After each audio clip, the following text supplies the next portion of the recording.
lovely timey-wimey stuff. Things happen.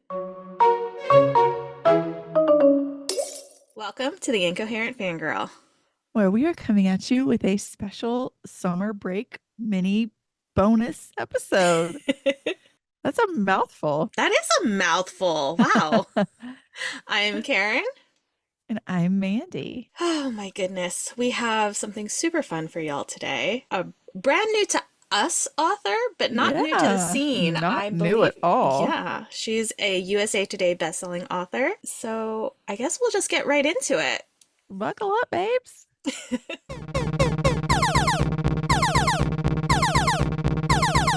That sound means we have an intruder alert. It's an intruder alert. Guys, we have USA Today bestselling author K.A. Lindy, author Yay. of The Wren and the Holly Library. Welcome to the Among podcast. other things. Among yes, among Lots other of other things.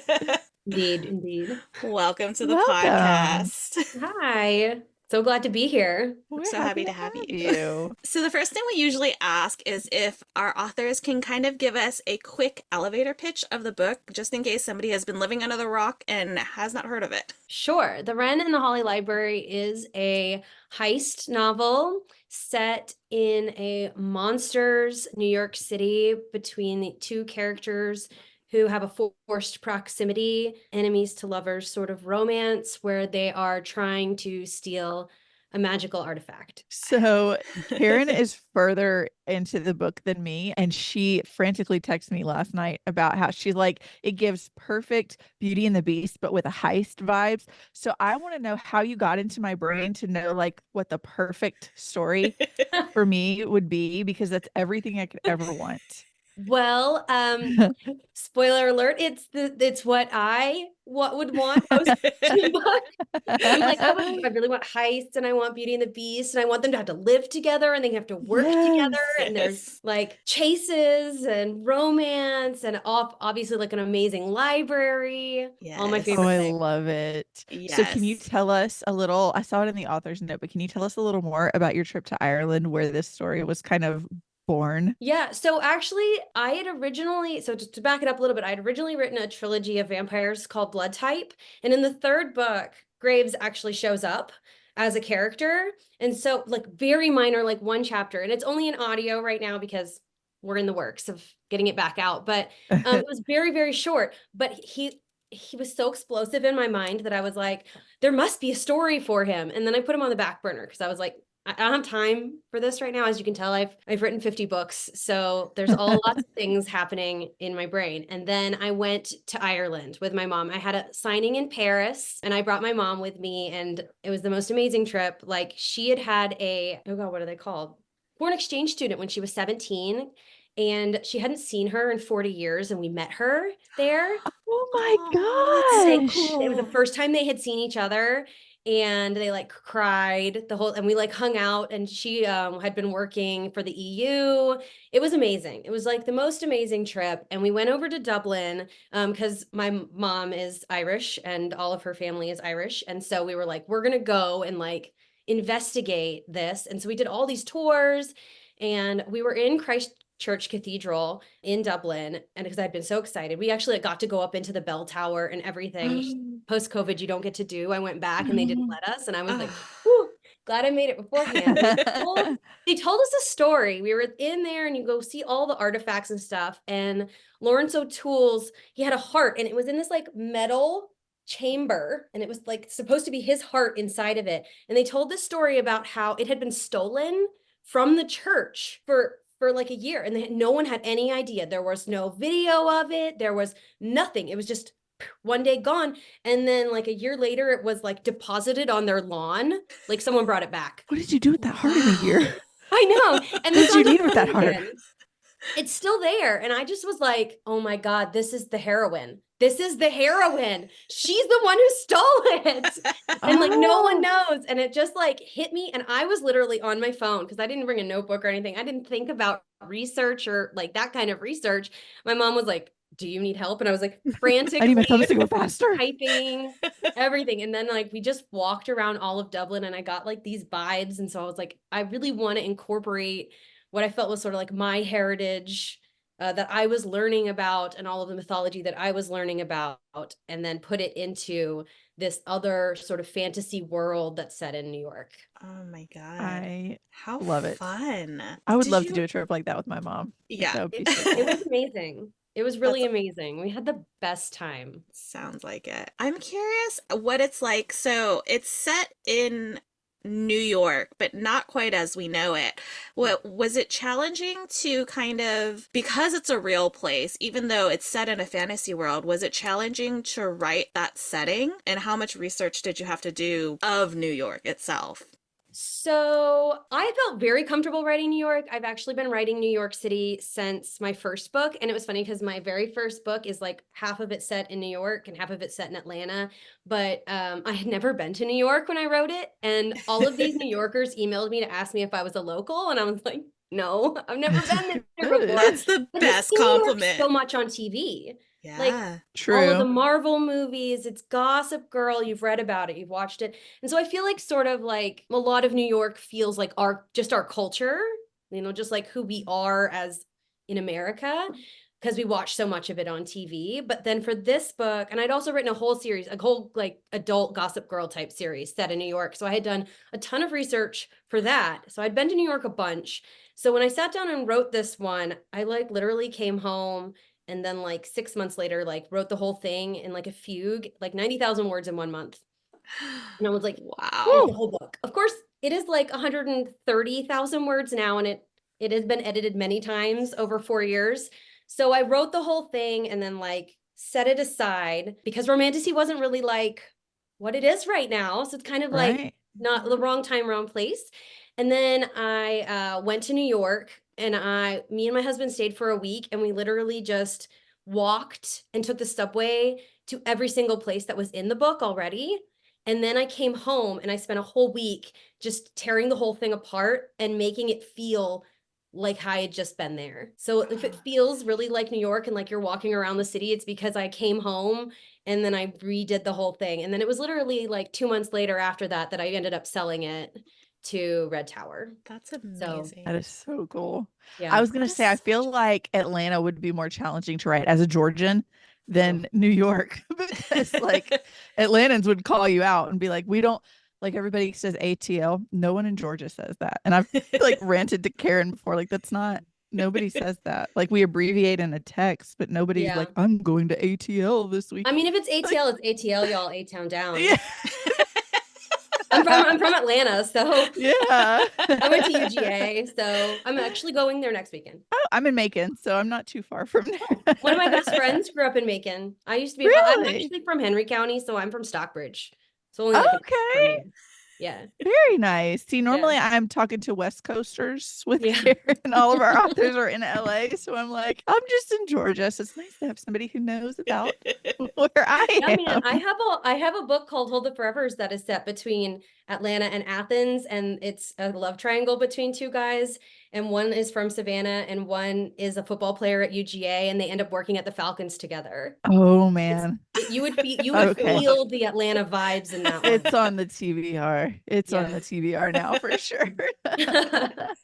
Yes, that is Hold the Forevers. I love it. Hold the forevers. All right. So, what was it like? I know that you have a lot of contemporary and then you have a lot of fantasy. What's it like going back and forth between the genres? Do you have one where you're like, I like this more, or is it just kind of I enjoy both and I have to change my process from one to the other? Like, what's it like to shift? I mostly read fantasy. I don't actually read a ton of contemporary, but I love writing it. It's really fun and dynamic. You have to find ways to make it feel and for me, I try to find ways in my contemporary to make it feel also like fantasy. Like there's always some sort of element that's not like straight contemporary in the books. So there's Right. always something that like I try to bring in like oh, there's a guy, and in my head, I'm like, oh, he's the exiled prince from fantasy, but it's in contemporary, so it's just like he's in Canada, you know? Oh, So there's some Like of that that. to it, but I really love both. I've always said like romance is my day job because I'm always writing romance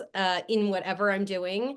And I like to think that when I'm writing fantasy or contemporary, it's still always me and it's my same voice and my same like the same feeling you're going to get in a contemporary novel. You're going to get that from me, the same like angst. And I love villains and I want there to be high conflict and tension and, sex, lots of sex. Speaking I of which, I I, love Mandy, listen, I was reading, I was like halfway through the book and I was like dying. I'm texting Mandy, I'm like, the slow burn is killing me. And then I message you, I'm like, please tell me they bang in this book because it. I cannot handle it. I know. cannot handle a whole book of slow burn without them banging. I I was just like, did girl, I'm that. not going to do you like that. I'm not going I'm like to. that hurts. That hurts. Like I know Yeah, it's no, gonna she pay was off, but ugh. dying.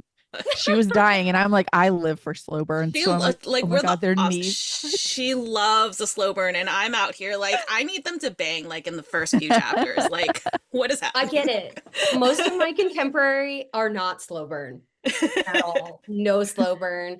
For my fantasy series, it's because I usually have them as series, and I actually have two other like fantasy series, but they're 5-book series, so they're even slower than this one. But then, once they're going, man. Yeah. They're So going. do you have to plot out with fantasy, or are you like a pantser through and through for everything, or what's that like? So for my first 20 books, I didn't plot anything. I just sat down and I wrote the books and they were done. And that was great, but I wrote a lot slower. And so I wanted to figure out like craft wise how to like tighten my plots and tighten my prose. And also to be able to do that, I sort of needed a more direct roadmap, but I actually I call myself a plantser because I plot the book and I have like an outline and some like vibes of where I know it's going and I know the whole story and then I sit down to write it. And that's where it all goes wrong. They take a mind of their own. They do. They just take over and I sort of just let them direct however they're going to do it and then I figure out how to like get back to where I was going. And that seems to work best for me is like I still have very good direction and usually I know exactly what I'm writing in that couple chapters and then as it veers I redirect. So, I love that because I always like to think like it's the character story. You're just their vessel to tell it. And you so are it's so like if they correct. tell you that I'm not going to do that. I'm going over here. You're like, Okay, fine. I fine, guess I you are. guess. Geez, I'll figure out how to get you there. I know. Don't It's so mind me. true. I'm just the one doing the work. Gosh. So, sorry, my brain just stopped. Like it was there and then it was gone Oof. and now I'm broken. Oh no. Okay, well, I can ask one. What can we expect from the Oak and Holly cycle as far as books? I know you said that your other series are 5 and that they were a lot slower of a burn. Does that mean that this one's not going to be 5? Do you have like a number in mind? I have sold 3 to Red Tower, but I like to say don't hold me on it because if there's more story, I'm happy to write it. So Yeah, okay. right now it's 3, so we'll see how it goes from there. Oh, that is And the exciting. other ones are the other one, like the Royal House, my Royal Houses series is like it's slow burn in the first book and the second book, and then it's not after that. So like once they get together, they're together. Yeah, we're together and we're at it. Yes. I mean, there's a Yes. lot of like conflict, but They're it's just still their person, yeah. Makes sense. So in this book, there is something called the Monster Treaty, and it's very like political. There's a lot of like politics involved with that and this world as a whole, even with monsters in it. Was that something that was kind of tricky to navigate? Like, how familiar are you with politics themselves in order to write this in? Very, very, very easy. I have a master's degree in political science. My undergrad's in political science and philosophy. My husband's a political science professor.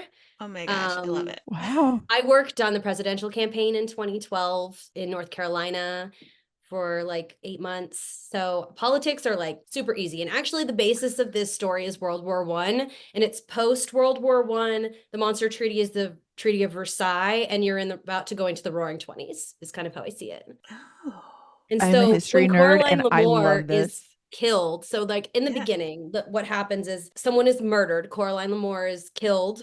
A vampire is killed by a werewolf, and it triggers the whole war, which is Franz Ferdinand. Franz Ferdinand is killed, starts World War One. Yeah, yeah, I know.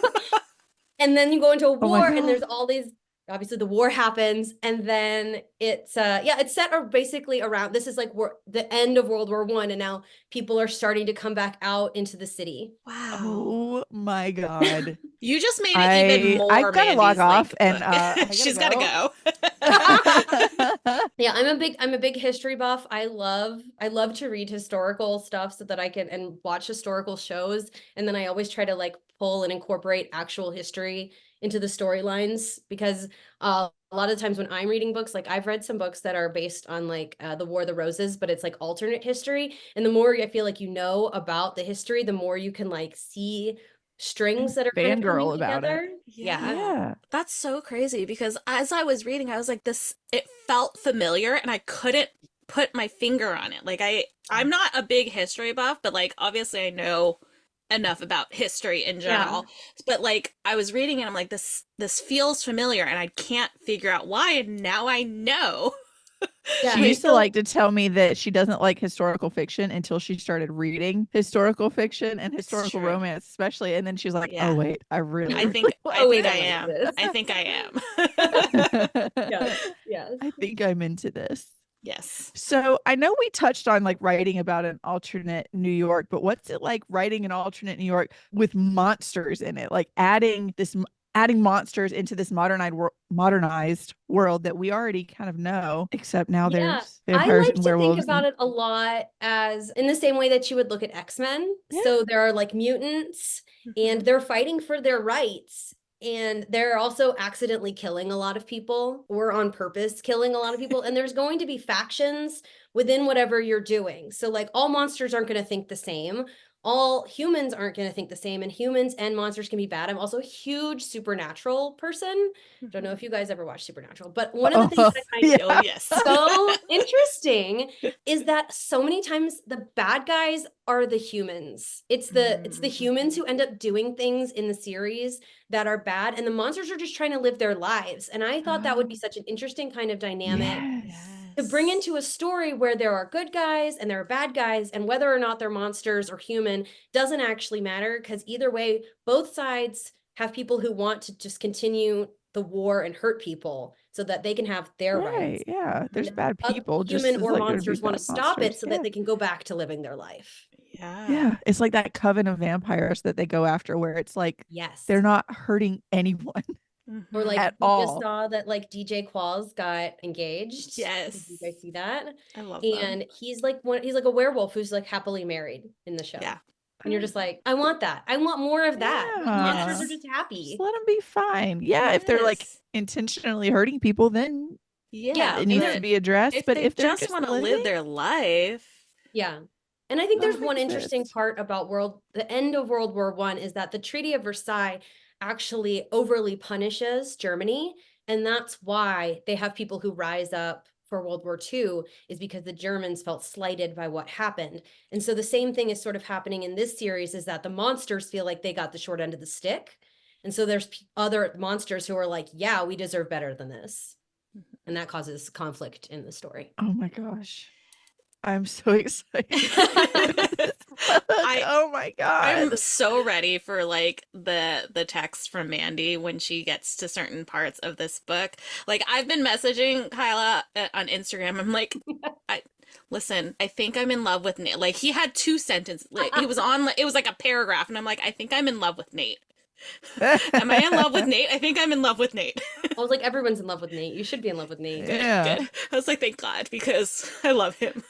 I could not have survived this. I could not have done it. And this is completely like off track, and I'm not going to say too much about it because it's a spoiler, but there was one thing that I said to you, and I just got to the part where my suspicions were confirmed, and I'm like, validation. I love when that happens. Because Always so I good. sometimes I feel like I'm so smart when I'm reading a book, and I'm like, yes, this is exactly what's going to happen. And then it's completely not, and I'm like, oh no, I'm an idiot. But it's so validating. That's the mark I'm of a like, good book. Yeah. yes. One that you like, oh my gosh, they're setting up the clues for this. This is so Mhm. good. Like Yeah. I'm Yeah. picking Good up on these foreshadowing. kernels of Yes. information. I'm never so happy to be so dumb than when I'm reading a book Yeah. and I get something wrong. Like, it's Yeah. so great. Okay, so speaking of Nate, we have a question that we always ask our authors. This is the moment where everything you've ever consumed media-wise is just going to leave your brain. Poof. But we have a segment called Fictional Boyfriend of the Week, where every episode we pick our favorite fictional character from that week. We call it Fictional Boyfriend of the Week, but it doesn't have to be a boyfriend. Karen's had a fictional granny. We've had fictional found families, fictional besties. Are there any characters, books, movie, TV, anything where you're like, that is my like comfort character. I love them. Everybody should know about them. Yes. How much time do you have? I have a few.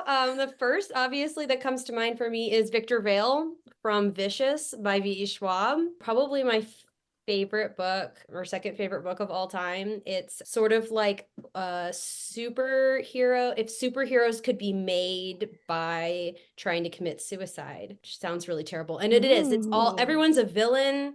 And the two main characters are Victor Vale and Eli Ever, and they both figure out how to become superheroes, and then they become each other's super enemies. And it's told sort of like in comic book writing style, so it's like fast, short between the two, and other plot lines come in. He's Ooh. terrible. It's on my shelf up here. I'm hoping to get to it this summer. He's terrible. I love him. If you like villains, Love- it's the villain Yes. book. I love a villain. Yes.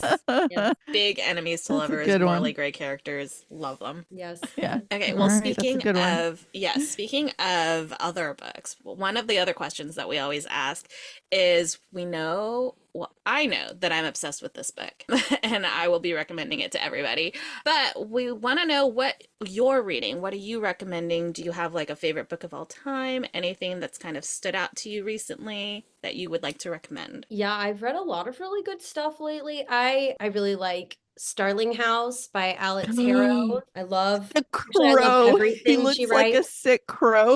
I was Yes. sold. I don't know why I was sold, but I was sold. It's gothic Wuthering Yes. Heights in Kentucky. Yes. I was like, I want it. I don't know. I Give need me it. that. I love I had everything to she go to her writes. book tour on that just to like tell her like this is So good. I incredible. love Divine Rivals by Rebecca Ross. Those were so good. Also, I don't know if you guys are Taylor Swift people, but her Tortured Poets Department set on the tour has them like sitting with typewriters across from each other. And I'm just like, it is just Divine Rivals the whole time. It's That's Roman and Iris. amazing. No, It's I Roman love and that. Iris. Oh, I love that. Yeah.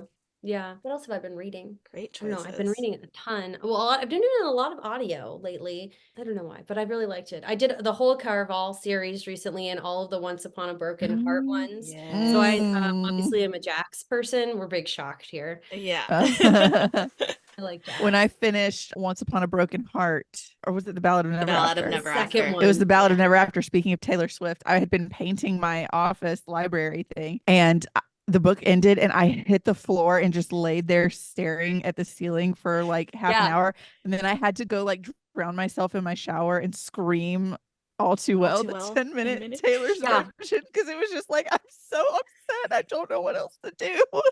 Yeah, I love the Red Rising series by Pierce Brown and the second book. I haven't had second book hit me like that since then. So like the second book in the Red Rising series is just like that. I was reading it at Christmas one year and I had it open and I finished and I set it down and I was just like, What do I do? the third book isn't out yet. How You do I know? go on? Oh. Thankfully, when I read Once Upon a Broken Heart series, the third book was out. I didn't have to wait. Oh my See, gosh. I very read it relieved. as an arc. Yeah, I she had read an it arc of the early. audiobook.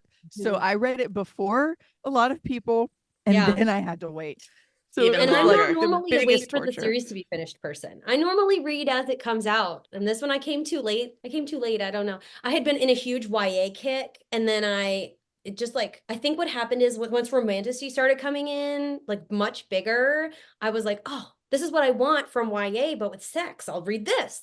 Yes. Yeah. Kick, and then I sort of cycled back. I like went through all of Hunger Games again. I did all of Divine Rivals and then Caraval. So it's been like a YA kick this year, trying like getting back through all the good series. I love I that. like it though. I That's like to fun. go back and forth too. Like you Yeah. can't. I get really I get really heavy with how much and how high stakes adult fantasy and romantasy can be. And so you need to go back to And sometimes darker, a lot YA. darker. Yeah. Yeah. Well, and then And YA also can with be lighthearted too. And it's just like, oh, I needed that break. but then Now let me get back to also sex. I go like to sci-fi sometimes.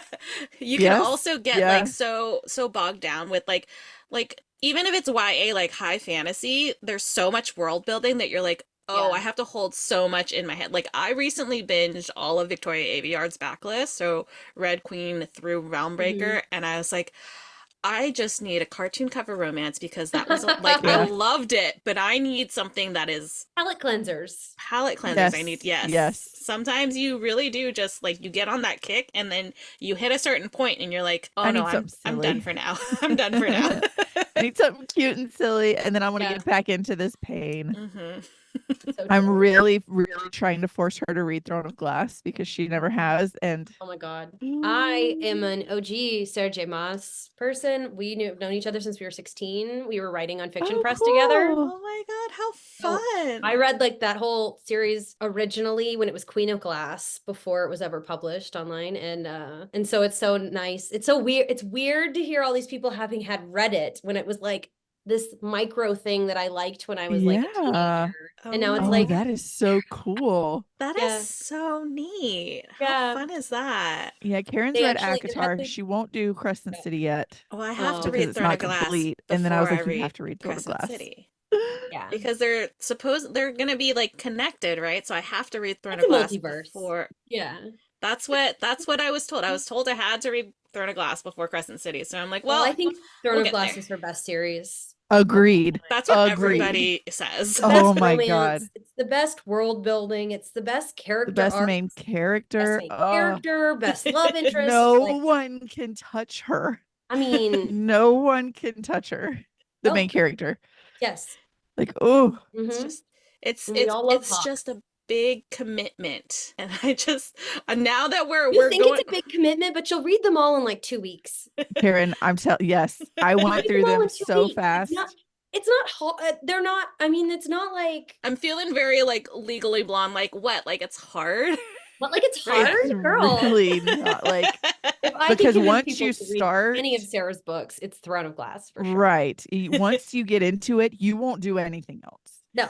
Like you, Are you you I a don't. tandem romance reader, or are you a chronological? I am a Assassin's Blade, either third or fourth. I don't care, not first. Hmm. And then I don't like the You're wrong, tandem. it's fine. I don't like the tandem either because I don't like the I- tandem, but you read it first. no. It's much more of a gut bonkers. punch, third or fourth. I'm very I'm the person who has a full on spreadsheet for all the Marvel Yeah. properties where I have to watch everything based on the release date. So like Same. if this episode of this TV series came out on this day, but then this movie came out before the finale of that series, I still have to watch the movie before the end. Like it's very, very specific. I'm very OCD about like release I'm glad date. you're not that way about doing the tandem though, because I feel like it ruins. Like you end before Throne or before Tower of Dawn with some trauma you need to sit with, I will say, and the tandem rushes it. I will And I don't say, like it. even though I've not read Throne of Glass, I did stop somebody from doing the tandem read very recently. Like I feel she like was the tandem's for a reread. Like if you wanted to Reread, Yeah. yeah. that would Yeah. be fine. But I feel like for your first time, yeah. just read it in chronological. You need to That's feel the exactly what I pain. say about Marvel. When people are like, well, do I watch it in like chronological order or release date order? I'm like, the first time you're watching it, it has to be release date. Stay in order. Because all of the Easter egg scenes at the end match then. Otherwise Right. they- And it's also like if you start with like you've got Captain Marvel would be like very close to the beginning, and then you it doesn't go make any sense. it does and then you go through all these Anything. movies and she doesn't show up again until the very end. Like you're sitting there And like, you're like, what where the heck? d- Where is she? What Where is she did you doing? go? It makes no sense. So after you've done it the first time, do whatever you want. But the first Correct. time, there's a correct order. Don't do That's the right. tandem. Just don't do the tandem, please, God. Ugh, Oh my gosh. goodness. Okay. Anyways, we got way off track there, but that's very on brand for us here. Incoherent. So tell us about what comes next after this. I know obviously it's a series. Is there anything you can tease about book 2 or the rest of the series right now? Or are you working on anything else at the same time? Tell us what to expect from you. The only thing I can really say about the second one is that we get to go to other places. So the first book is almost, except for like one section, completely set in New York. And the second book takes place in elsewhere as well, New York and other places. So Okay. you get to see what the monster war did to the rest of the world as well. And so it's very like insular in the first book, Mhm. and then it kind of like opens up in the second. And otherwise, I'm writing the last in my other fantasy series that's ongoing, which is called The Royal Houses, and I'm writing the 5th book, which is House of Embers. And it's like a enemies to lovers, where a half fae has to work with this dark fae prince because he entered a dragon tournament, and she has a prophecy that she has to help him win the tournament. Ooh, okay. Well, that is Okay. actually a perfect Giving me my segue summer reading list. perfect segue to this next part where I actually have to give you some bad news. Oh yeah. Now that you have been on the podcast, you're actually legally obligated to come back for all future book releases. It was in the fine print. Okay, great. So I'm so sorry to inform you. Excellent. Got it. We don't make the rules, we just enforce them. All right, friends, go pick up when this episode comes out. It will be out in the world. Pick up a copy of The Wren and the Holly Library by K.A. Lindy.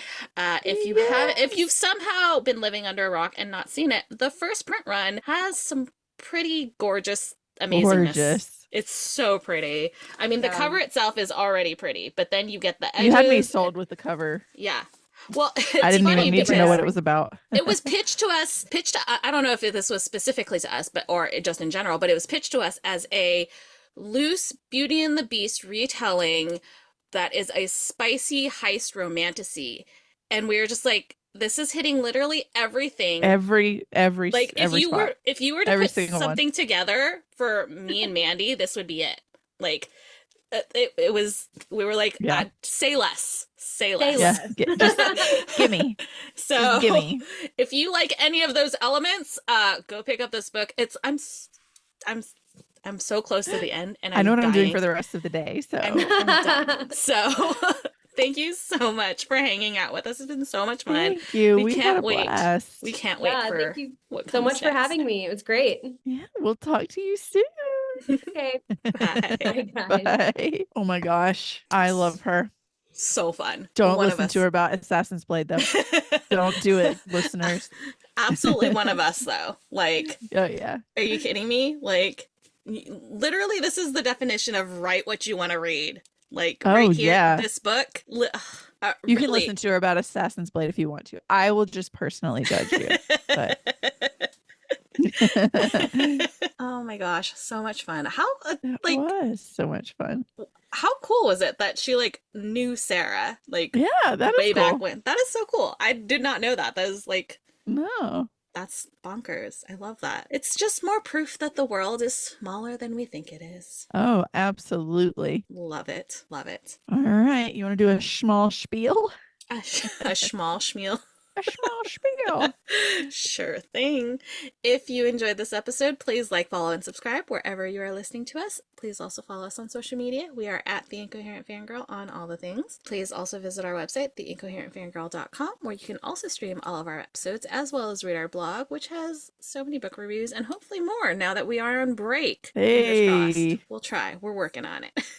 If you're interested in early access to podcast episodes, full video episodes, exclusive bonus content, early announcements, and things like that, subscribe to our Patreon. Go to theincoherentfangirl.com/Patreon. Lots of goodness going on there. And then if you're interested in some Incoherent Fangirl merch, we also have that designed by that one over Maybe there. in the summer I can design more. Yay! We can do a lot more when we are not sitting down for multiple hours every week.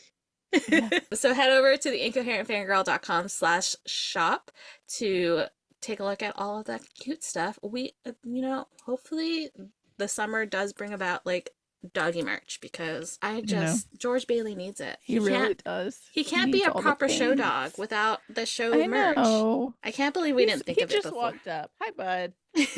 With his puppy dog eyes. He says he wants a shirt. Yeah.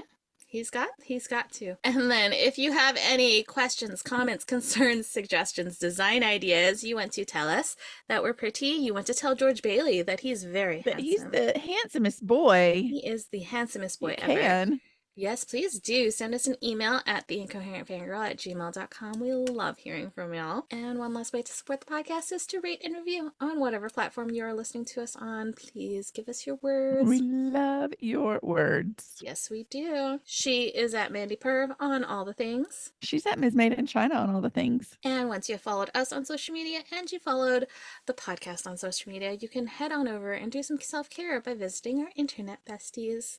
Yay. First stop, head over to herecomestenerd.com. Use code FANGIRL to get 20% off your first order. Then once you get all your pins and artsy goodies, you're going to head to onceuponabookclub.com. We have 2 codes that you can choose from. We don't care which one you pick. Whichever makes your little heart happy. You can use either Karin 10 or Mandy 10 to get 10% off of subscriptions, boxes, goodies, all of the bookish things. Just make sure you spell Karin right or you'll get no percent off and we will judge you. So That is a fact. Very true. And once you have done that, you're gonna probably want to go get one of the best high fantasy series that is out right now. Head to amberdlewis.com. You're gonna add 10 of everything into your cart because we love sharing here. And then use code FANGIRL10 to get 10% off your order. I think the math works out that if you get 10 of everything and you get 10% off, that means one's free, right? Something like that. Yes. That sounds very mathy. If you're a mathematician, hush. And then last but not least, you're going to go support the show husband. We kind of like him around here, I guess. He's all right. So you're going to go listen to the latest episode of the Paranormal Mind podcast and follow them on all the things. They're the Paranormal Mind everywhere. Rate, review, leave them your words. And you can also follow Searchers Believe everywhere. And if you go to searchersbelieve.com/shop, there's a shop full of merch also designed by yours truly. And if you use code FANGIRL10 there, you'll get 10% off. So, I mean, go Really, support the show husband. We're yeah, fans here. we are fans. He's a good show husband. Yeah. And I That was a guess that very was special a mini-sode mini-sode of of the the Incoherent Incoherent Fangirl. Fangirl. Thanks for listening, and we'll see you Thank probably you. back in August. We don't have anything planned until then, but who knows? Yeah, Stay stay tuned. tuned. Just follow along on social media, follow along on Patreon. I'm sure we will make an announcement if anything changes. But Yep. if not, have a wonderful summer Wear and your wish Mandy sunscreen. reapply until you die, SPF as is your Mandy says. BFF. Yeah. And please remember to wish Mandy a very happy birthday because Me and that's Georgie her and on the Georgie. They 21st have of June. the same We have the same birthday. birthday. The same birthday. So We'll be at the beach, won't we? thank y'all so much. We love We you. love you. Bye. Bye. We are sponsored by our friends at Here Comes the Nerd. Pins, stickers, magnets, and more. Here Comes the Nerd has happy art for all fandom-loving hearts. New customers can use coupon code FANGIRL during checkout for 20% off their first order at herecomesthenerd.com. Coupon applies to ready-to-ship items only.